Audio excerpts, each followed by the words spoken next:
Hey guys, thanks for jumping on to the Family First Life Get to 20K call. My name is Steven. I'll be your host today. Today we have a very special guest, my buddy Jake Konen. I got a chance to meet Jake about 6 months ago, actually, right? When we were in Florida. Yeah, And, yeah, that sounds exactly right. I think that was like his first or second month in the business. And all I kept hearing was Jake's going to break some records. And he definitely has, right? Jake went Hall of Fame quicker than anybody else in the company. So for those of you guys that are like, well, I got started in Family First Life. It's May. I'm brand new. I can't go Hall of Fame this year. Well, you definitely can. Trust me. Jake has that story, and he's going to be able to share it with us. So, but here we go, man. I mean, the man himself is in the airport right now traveling. I think that's part of the training right there. But Jake, dude, how are you? I'm great, man. I'm great. Thank you for having me on today, man. Yes, sir. So, hey, can you kind of tell your quick story of how you landed here at Family First Life and what you were able to do very, very shortly? Absolutely. So I was working with a captive insurance agency up in Montana, and it was it was winter of 2020. And I see a post from Easton Patton. I went to college with him about your guys' annual convention and the numbers that he put up. And so I reached out to him initially for help. Like, hey man, how can I write some life insurance numbers like you're writing? And Right. the conversation escalated from there. I ended up starting contracting in April and went full-time in June of 2020. Dude. So, okay. So June, you get fully contracted, you jump in the field. From Yep. June to December, what did you write? 489. So about $500,000 in 6 months. That's not a bad gig. And especially with our comp levels, compared to where you were, right? Unbelievably life-changing. Yes. So, okay, great. So, I mean, right now you're a, top 2, 3 agent in the company. What have you learned in the last, six months to a year that has allowed you to write basically almost 100 grand a month? Like most of these guys are trying to write 20 in their first month, right? What are you able to do to write at that such a high of a volume? Man, I don't think it's anything like super, super fancy or anything like that. It's just kind of going all in with the system that we have, getting more leads than you need. Stay on the phones until you're done, until you have your appointment goal, 15, 20 appointments. Run all your appointments with high intentionality and, really expressing the care for your clients that you're sitting down with. And I think that's it, man. I mean, really nothing fancy, just working and keeping a consistent schedule. How many appointments are you running a week? I always like to be around 30, but 25 is like, I will not have less than 25. Gotcha. So like, let's say you book 25, 30 appointments. Someone at your caliber, how many are you sitting on? Depends on the lead flow that week, but I think if I have 30 appointments, pretty confident I can sit with like 18. Okay. So that's like the normal numbers that everybody talks about, right? Book 30, sit 20, close 10, right? Yeah. Oh yeah. So you're sitting with 18. Obviously when you're probably closing at a higher clip than most of us, but out of the 18 that you're sitting with, how much do you think you're closing? Honestly, I've never calculated my closing percentage before, but we looked last week and it was like 47%. Really? Yes. So the top producer in the company is here to tell everybody that he only closes at 47%, not at 90, not at 80, 47. Yes, sir. Wow. So like, okay, what are you doing in the home, you think? I mean, how do you set the table with your clients? Like, a lot of people say, hey, today this is what we're going to do. We're submitting an application, blah, blah, blah, blah. Like, what's your in-home look like? How are you setting the table to write the premium that you're writing? Basically, I kind of walk in there and just, I don't bring anything out of my bag at all. I just like to sit down and figure out why I'm there. Okay. And justify that, so that'd be like, Steven, you filled out this form for final expense or mortgage protection. If it's an internet lead, you filled out your information here. What was the purpose of that? What do you want to accomplish there? And, really, really just dig in on that. I basically want to keep asking you questions until you like scream at me, like, that's why you're here. Right. That's my whole goal with that first part there. And then I'm going to say, okay, perfect. So Steven, what we're going to do is I'm just going to touch on finances, your health, and any outstanding debts. If it's mortgage protection, we're going to touch on the mortgage, of course. Go through all that, and then I'm going to give you some options. That's basically it, and then just kind of follow through with that.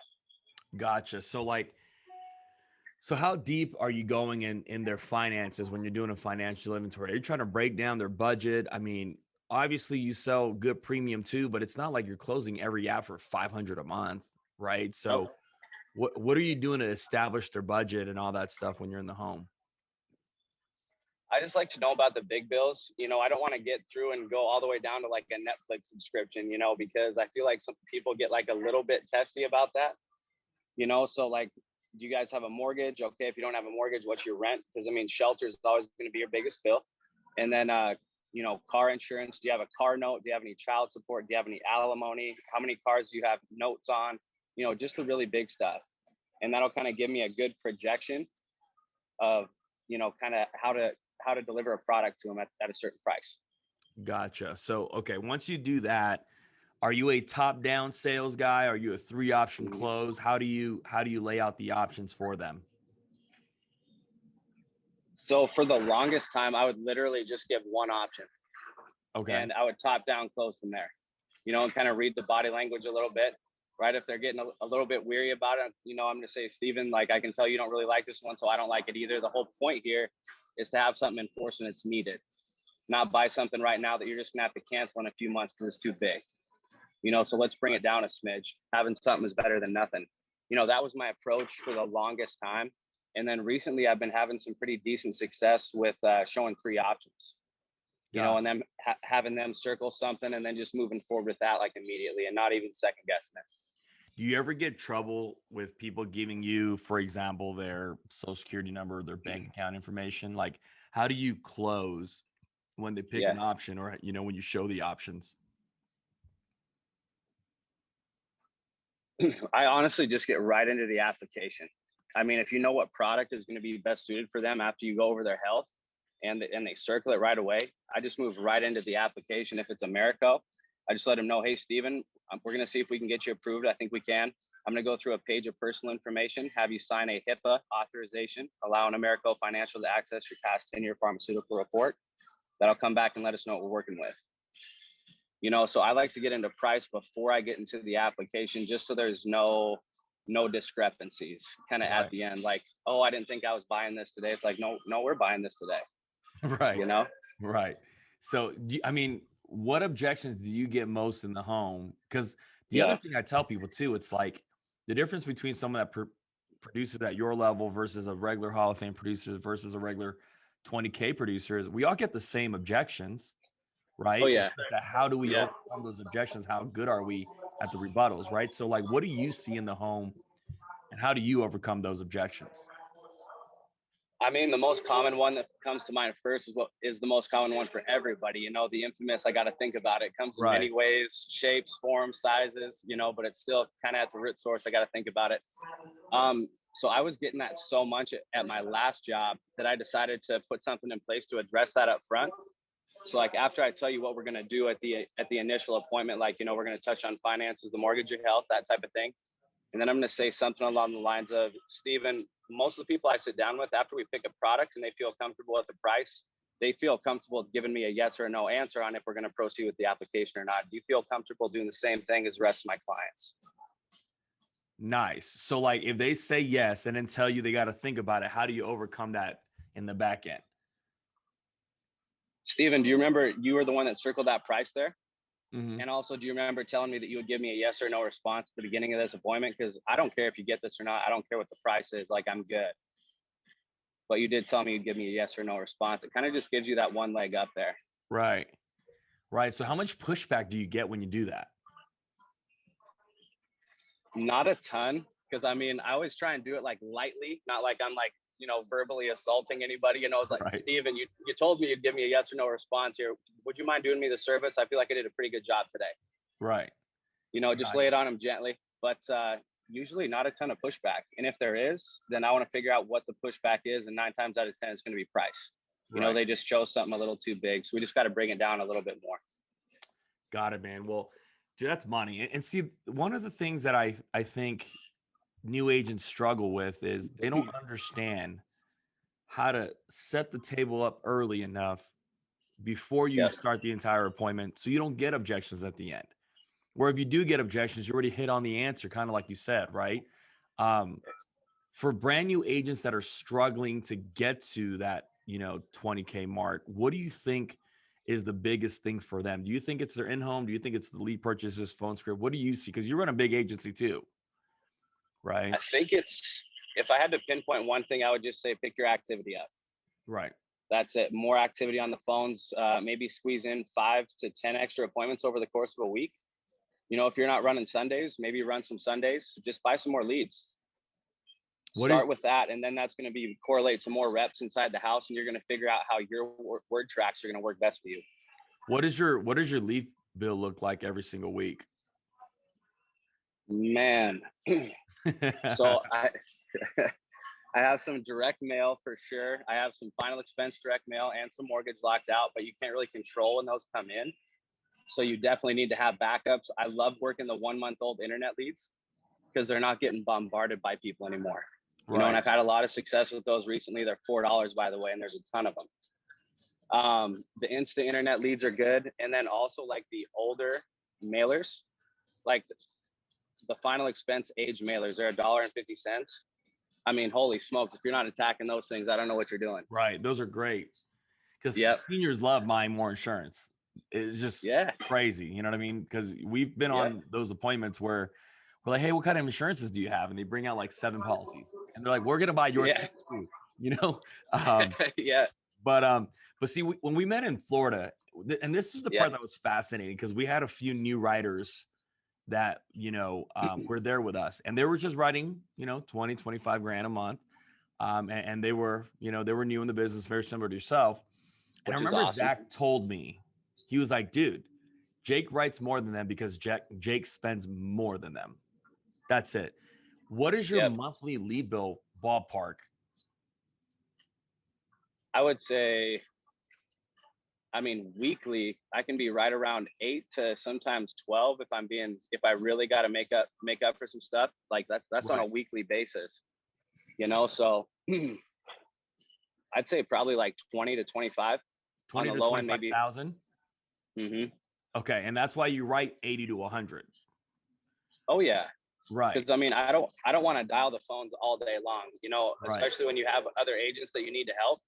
I'd say, between 20 and 25 easily. And see, this is for sure. And I'm so glad you said that, right? Because my number has always been 1 to 4, 1 to 5. And I always tell people, like, I'll spend $1 to make 4 to 5. That's always been my number. So if you're saying you're spending 20 to 25 to issue 80 to 100, that's 1 to 4, 1 to 5. Like, we get a lot of agents that buy $1,000 worth of leads, and they're trying to, make 10 grand on that $1,000 that they spend. And I'm like, dude, just spend 2,000 or spend 2,500 to make that 10 grand. Yep. The numbers the same. The ROI back is going to be, 700, 7,000, 8,000, whatever it is. Like, if you spend 1,000 to make, 10, like, great if you're that good. I'm not that good. I know Colton's numbers. He's 1 to 4, 1 to 5. You're the same. Absolutely. A lot of new agents don't understand. It's just scaling. Mm-hmm. You know what I mean? Yeah. So, how comfortable were you? Dude, I didn't even spend that much when I was in the field. But granted, I never wrote as much as you did. How quick did it take for you to build the threshold to spend that? It was extremely uncomfortable at first, but I would say probably like 3 months. For the first 3 months in the business, all I was doing was running Facebook final expense. Right. And so I just kept building on top of that and building on top of that. Cause I had a couple dial days, just like everybody else, where you're dialing for like 12 hours from like 8 to 8 to try and book up a weekend or whatever. And those are not the most fun days. So I was like, you know what, I'm just going to start investing $200 extra a week. And that just kept building. And it made my dial days a lot shorter. So I don't have to just hammer the same leads, a million times. Can you kind of talk about that? Because one of the things that people don't understand is, like, guys like yourself, Easton, y'all don't dial for 10 hours a day. Now, you will do it if you need to, but you guys don't need to, because your lead flow is so strong that you have a ton of new stuff.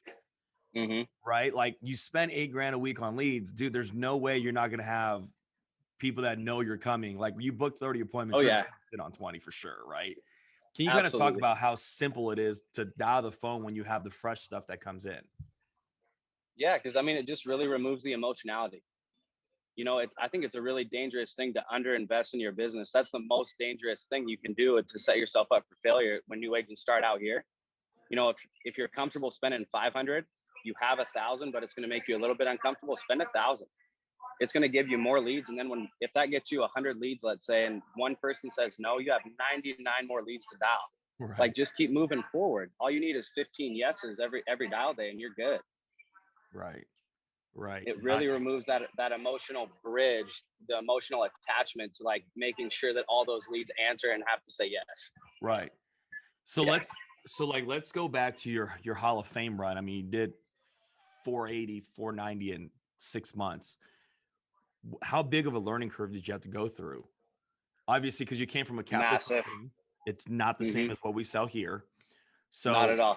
Right. So like being able to pick the production up, how did you hit the numbers in that short time frame? I think a lot of that was just because I mean, I knew Ethan prior.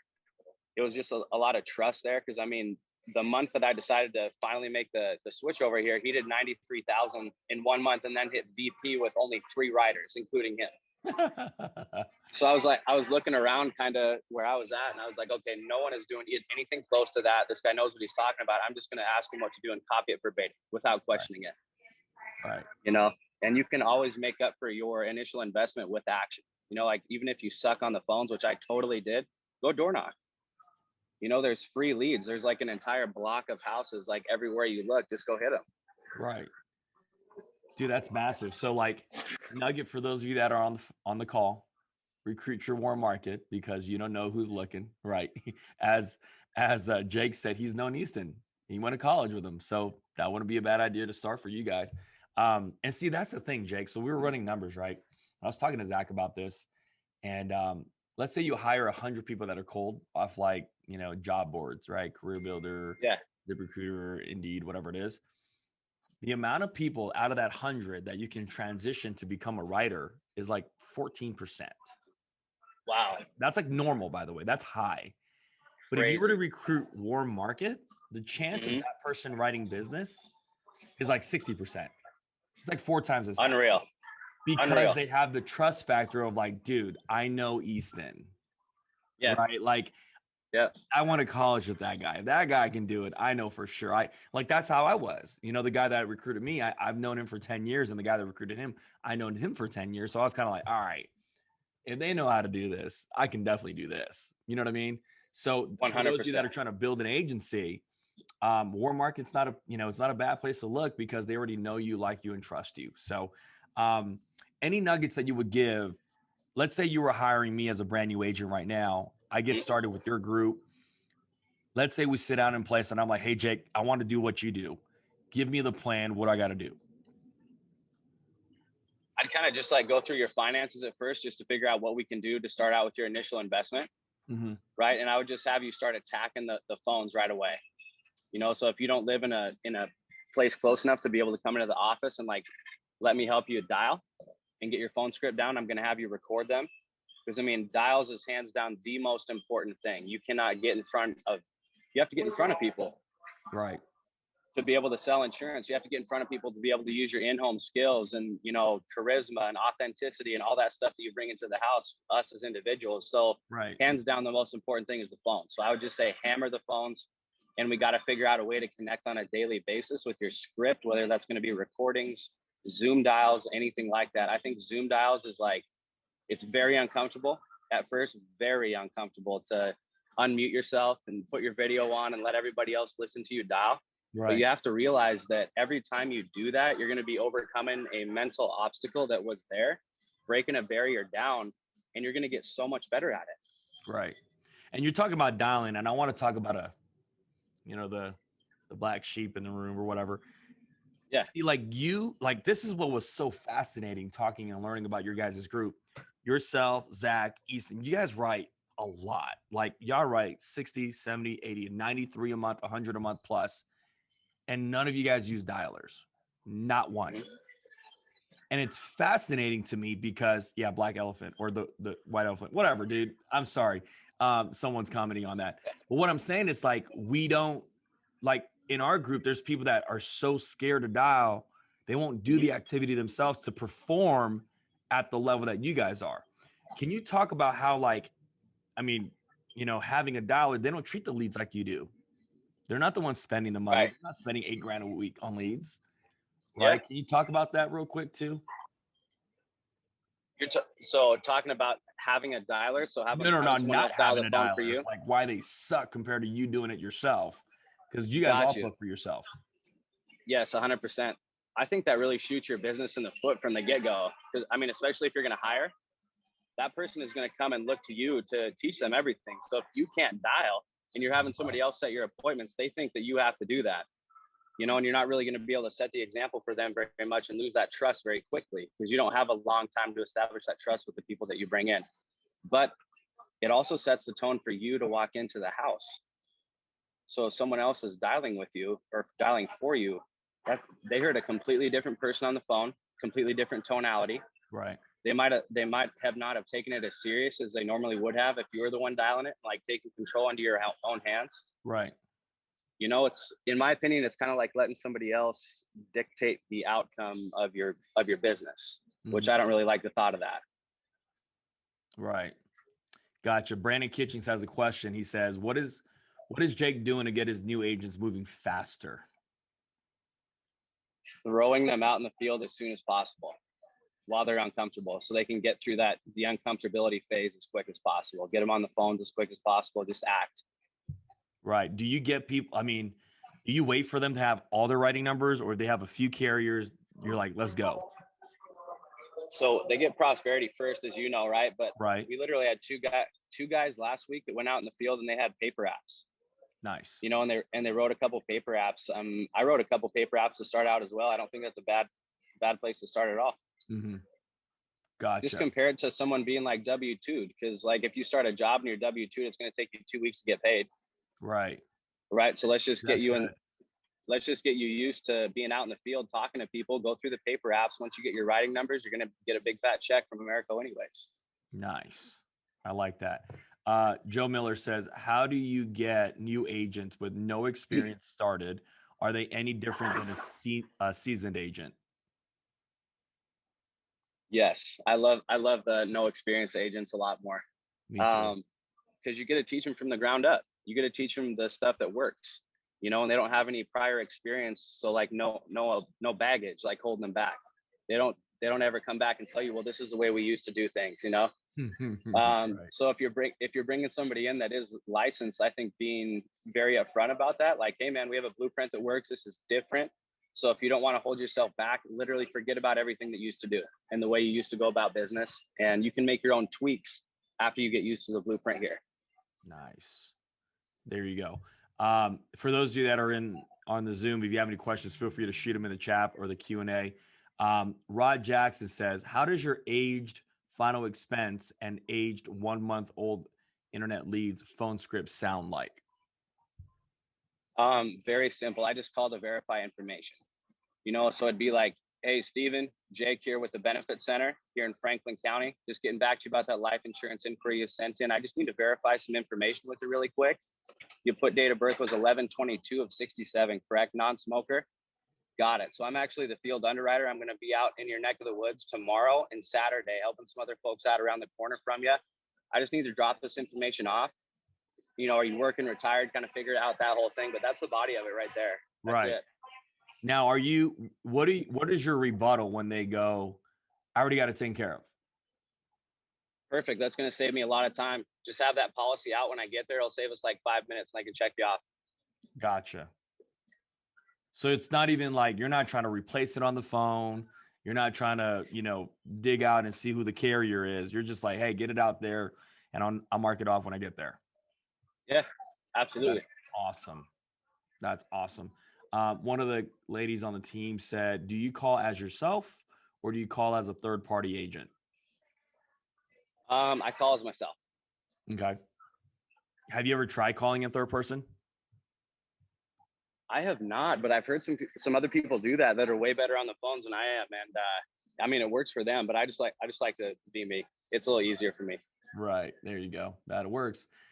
Question from Art is, in your honest opinion, would you direct new agents to the 1 month old internet and aged final expense leads over the instance? Yes. Okay. Why is that? Yes. Cost, and they can just get a little bit more they can get more leads. You know, it's that same concept I heard you talk on a podcast with Zach.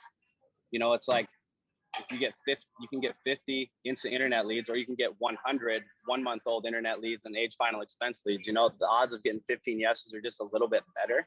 Right. So I just like to put the numbers on their side from the jump, at least. Gotcha. Ed, we'll have that on the replay, but Ed asked, can you go through that rebuttal for age leads of, you know, they already have it, right? How do you overcome I already got it?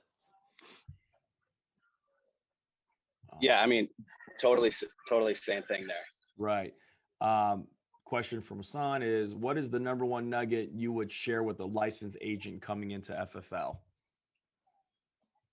Forget everything that you did before, adopt our blueprint, and trust me, it does me no benefit to tell you to do something the wrong way. Right. You know, and look at all these numbers of everybody posting stuff up. Is anyone doing that at your old agency? I didn't think so. Okay, so we're gonna follow these guys because it works. Right. Here's a question from me, and you know, I kind of know the answer, but I kind of wanted to share this with the group. How often do you travel to run business? All the time. Right. All the time. I mean, I like to get at least minimum 3 power weekends in a month. That's where I like to have, you know, 25 appointments between Friday, Saturday, Sunday. You know, sometimes 28. Sometimes if you really kill it, you can get 30 between those 3 days. But you have to incorporate travel trips, because it's like one of those just mental barriers again that you're going to have to break down. And it's going to launch your business to the next level. Right. Because you got to spend, you know, $1,000 on a plane ticket. If you're there for 3 days, you got to get hotel, food, gas, rental car, leads. You got to get more leads than you're used to on a travel trip, because you don't want to have to pay all that stuff and not have all your appointments set in too. So you're really kind of laying everything on the line. And plus you're removing yourself from any distractions. Right. You can grow constantly the whole time. You don't have your dog barking at you while you're dialing. You don't have your lady or your guy, you know, being like, hey, why are you still dialing? You've been dialing for 10 hours today. Like, what's going on? Right. You know, total growth period. Now, I know how Zach sets his travel trips up, and I'm curious to see if you run it the same way. How do you dial and book your appointments for your travel trips? I dial before I leave. Okay. You know, so if it's going to be a travel trip where it's going to be like a 4 or 5 hour drive, you know, I'm going to start dialing at 7:30, dial till 1 o'clock or maybe noon. If I can get ahead a little bit, then I'm going to book it to the next place and see if I can start dialing again at 5 o'clock, you know, 5 to 7:30 or 8 o'clock. Right. I always kind of like to have my travel time, including flights, kind of in the later part of the day if I can. Gotcha. Just so I can really attack those dials. No, now I know, like, for example, Zach's like, when I go Friday, Saturday, Sunday, I, you know, get in on a Thursday, but I leave the front half of Friday open, like from like 7:30 to like 10. He goes, my first appointment won't go like 10. And I'm like, what the heck? That's fascinating. And he's like, the reason why is because from 7:30 to 10, I'm dialing for the following day from 10 to the end of the evening. So he's running business, you know, he's dialing from the front of the house, you know, from 7:30 to 10. He runs the appointment, he gets home, and then he's like, on Saturday, I do the same thing. So from 7:30 to 10, I'm dialing, you know, for the following day. And I'm like, dude, like, that puts a lot of pressure. You know what I mean? Like, that's a lot of work. How do you guys do that? But then again, you guys write all the premium that we don't do. So I'm kind of like, I'm all ears, man. So Brandon said he works extremely hard and invests in this. Right. Exactly. Any other tips that you can give the new guy in the room, you know, for someone that comes in and they don't write 45 grand, 50 grand their first month or whatever, what is your advice for them? How do they, like, let's say they only write 7. How do they get better? Like, what does that feel like going through the suck? Going through the suck sucks, but you got to embrace it because you're growing. Right. You know, you're getting better constantly. And it's kind of like drinking out of a fire hose to begin with. You know, you're not going to be able to drink a lot. You're just going to have a ton of water hitting you in the face. You got kind of just got to like catch every drop that you can. I think having like a mobile study book with you at all times is massive. So like if you come across something in the house that kind of stumped you a little bit, write it down. Right. write the stuff that stumped you, and also write the stuff down that you're getting right as well, so you can recognize when it's time to implement that right action. And it's kind of just builds up like a callus or like muscle memory, if you will. Like if you're shooting a free throw.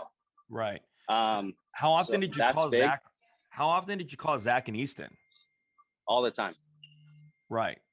All the time. I called Easton in every single house. If I couldn't get through to Easton, I called Zach. I called him after houses. I called him before houses sometimes. I mean, constantly. Right. But that's a way to grow. And it made them, I think, a lot better too at explaining stuff, because I wanted to know like literally everything. So I was asking everything all the time. Makes everybody better. But see, that's the thing that I find fascinating is a lot of people come here and they try to do it all by themselves. And I'm like, dude, like, y'all know we wrote the premium already, right? Like, we've been in the field, know how to sell. Just ask. We'll shorten your learning curve.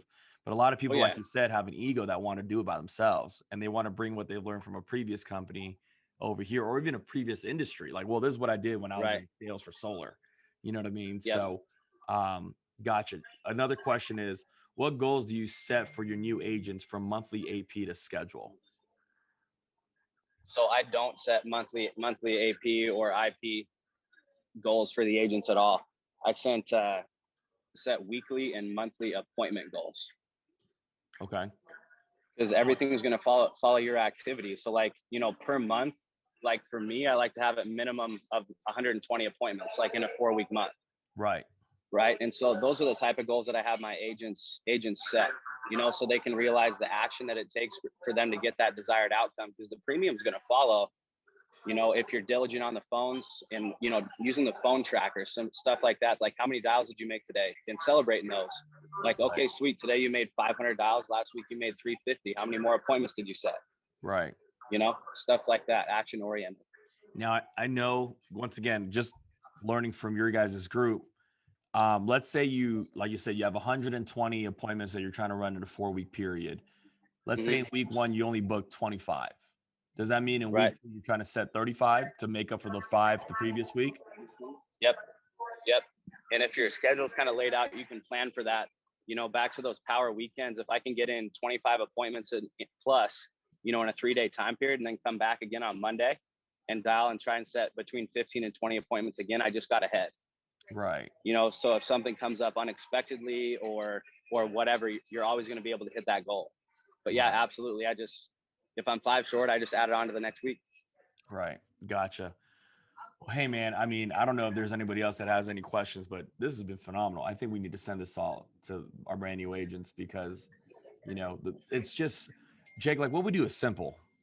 It's just work. It's not like you have a special in-home presentation or a special phone script or even a special lead that we don't have access to, right? We're all using the same stuff. It's just that you're working harder than all of us. That's it. It's almost that simple. I think it is that simple. And just following the people. I mean, taking guidance from the people that are in a position that you want to be in. Because I mean, back to my closing percentage, it's not even 50%. If I was in school, I would literally be failing every single class. Right. Except you're able to make hundreds of thousands of dollars if your action is where it needs to be. You're going to put the numbers on your side. You're going to be able to close at your close rate. Right.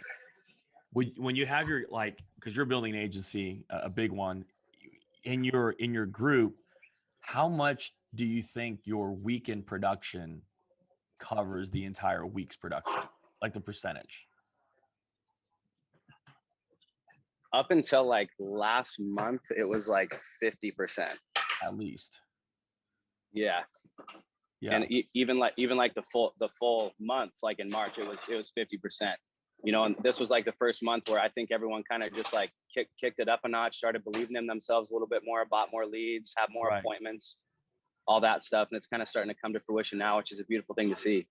Yeah, because that's the thing that I find that it's crazy, right? Like a lot of people don't work on the weekends. Like we tracked the number the other day, and it's like we usually have, 70, 80 riders a week.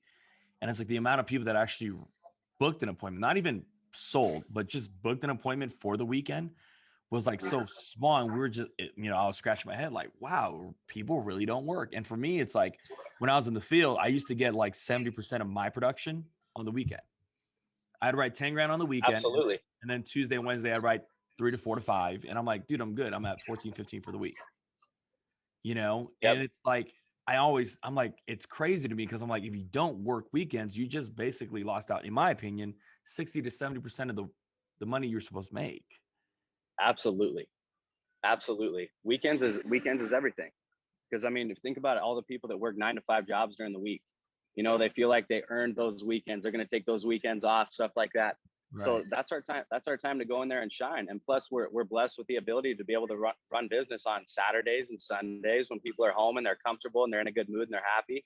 Right. And most of the people you're seeing that you can't book during the week are working people, unless you're working the night appointments. So I mean, they're making money. They got families to protect. To me, it does not make sense at all to not work the weekends. You're not going to hit the numbers you want to hit. That's the other thing. Like, I was talking to Sean earlier today, and he was like, dude, it's real simple, dude. Like, you can sell full time for a short time, or you can sell part time forever. And I was like, that was good. Yeah, You know what I mean? that's awesome. He was like, some of your guys probably don't want to be in the field forever, as they shouldn't. So guess what? Build an agency and sell full time for a short period of time. Sell for 1 year as hard as you can. You know what I mean? That's why I was like, that's money, man. Well, hey, Jake, any closing remarks that you got for us before we wrap this call up, man? Man, I just appreciate the time. Thank you very much. And dude, what's SkyPoint at right now? Where are you guys going to finish at in April? Oh, let's go. So yeah, we're go. trying. Well, we're trying, so congratulations, man. I need to get on your level. Dude, if I can help you with anything, please let me know. Like, use I that. will. You guys are family. So if I can help you with anything, please let me know. And dude, like, you guys are killing it, man. You guys see the best part about this business, Jake, is like, in your guys' group. Like, I was talking to Zach about this, and I was like, you guys write more insurance than like anybody I know. Like, your guys' group specifically. And it's like, in our group, like, from what we learned from Andrew and all that, like, we build teams. We don't write as much as you guys do. So like, when we can bounce ideas off, like, hey, how do you write 20 grand in a week when most people don't write 20 grand in a month? And it's like, you guys are asking us like, hey, how do you guys build your agency this way? And it's like, that's where we get to share ideas, because at the end of the day, even though we're not really on the same team, we're on the same team. We're team FFL. Absolutely. And we're on Sean Mike's team. You know what I mean? So, absolutely, man. If there's anything we can do, man, please let me know. And everybody, I appreciate you guys jumping on. Jake, especially you. Thank you for taking your time out the day, sharing the knowledge with us. We're going to get this up and running on, Facebook and YouTube shortly. So thanks again, man. And every single one of you guys, let's have a great week. Let's close out the week strong. 2 more run days. Let's hit our record numbers. We're in May now, so we're almost halfway through the year. If you haven't hit your numbers, let's do it now. All right, let's go kill it, guys. Thank you again, Jake. Appreciate you, bud. Hey, thank you, guys. Go crush it.